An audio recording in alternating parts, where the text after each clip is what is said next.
شروع اللہ کا نام لے کر جو بڑا مہربان نہایت رحم والا ہے۔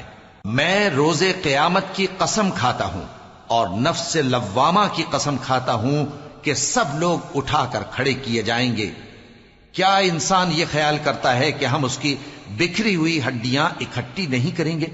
ضرور کریں گے، اور ہم اس بات پر قادر ہیں کہ اس کی پور پور درست کر دیں، مگر انسان چاہتا ہے کہ آئندہ بھی خود سری کرتا چلا جائے۔ پوچھتا ہے کہ قیامت کا دن کب ہوگا؟ سو جب آنکھیں چندھیا جائیں اور چاند گہنا جائے اور سورج اور چاند جمع کر دیے جائیں، اس دن انسان کہے گا کہ کہاں ہے بھاگنے کی جگہ؟ کہیں نہیں، کوئی جائے پناہ نہیں۔ اس روز تمہارے پروردگار ہی کے پاس تمہیں جا ٹھہرنا ہے۔ اس دن انسان کو جو عمل اس نے آگے بھیجے اور جو پیچھے چھوڑے ہوں گے سب بتا دیے جائیں گے، بلکہ انسان آپ اپنا گواہ ہے، اگرچہ عذر و معذرت کرتا رہے۔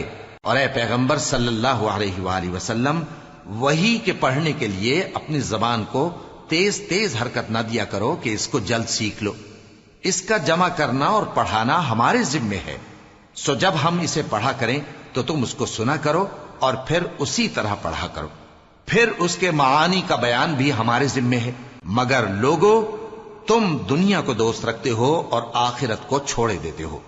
اس روز بعض چہرے رونقدار ہوں گے، اپنے پروردگار کی طرف نظر کیے ہوئے ہوں گے، اور بہت سے چہرے اس دن اداس ہوں گے، خیال کریں گے کہ ان کے ساتھ کمر توڑ معاملہ کیا جائے گا۔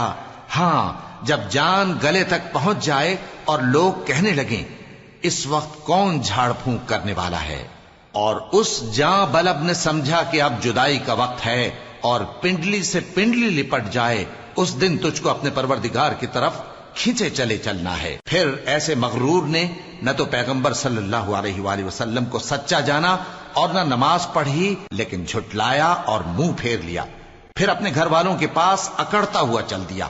خرابی ہے تیری، خرابی پر خرابی ہے، پھر خرابی ہے تیری، خرابی پر خرابی ہے۔ کیا انسان یہ خیال کرتا ہے کہ اسے یوں ہی چھوڑ دیا جائے گا؟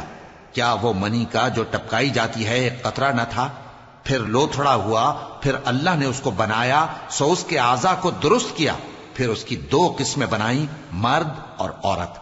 کیا اس کو اس بات پر قدرت نہیں کہ مردوں کو زندہ کر دے؟